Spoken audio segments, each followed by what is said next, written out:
నమస్కారం.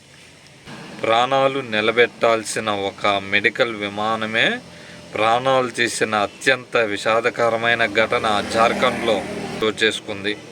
రాంచీ టు ఢిల్లీకి బయలుదేరిన ఈ విమానం మార్గం మధ్యలో అత్యంత దారుణంగా కుప్పకూలిపోయింది. ఆ విమానంలో ఎంతమంది ఉన్నారు, ఈ ప్రమాదం ఎలా జరిగింది, పూర్తి డీటెయిల్స్గా తెలుసుకుందామా?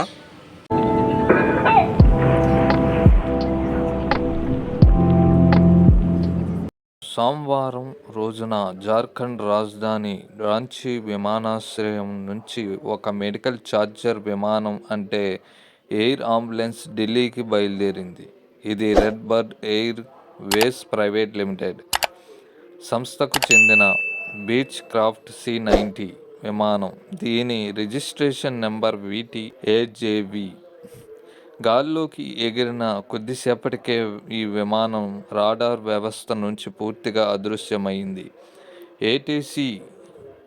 ఏటీసీ సిబ్బంది ఎంత ప్రయత్నించినా విమానం నుంచి ఎలాంటి సిగ్నల్స్ రాలేదు. దురదృష్టవశాత్తు ఈ విమానం జార్ఖండ్లోని ఛత్రా సమీపంలో ఉన్న సిమారియా అనే ప్రాంతంలో కుప్పకూలిపోయినట్లు అధికారులు నిర్ధారించారు. ప్రమాద సమయంలో విమానంలో మొత్తం 7 ఉన్నట్లు సమాచారం. మెరుగైన వైద్యం కోసం ఢిల్లీకి వెళ్తున్న ఒక పేషెంట్, 2 కుటుంబ సభ్యులు, ఒక డాక్టర్, ఒక పారా మెడికల్ సిబ్బంది, ఒక పైలట్ మరియు ఒక కో-పైలట్ ఈ విమానంలో ప్రయాణిస్తున్నారు.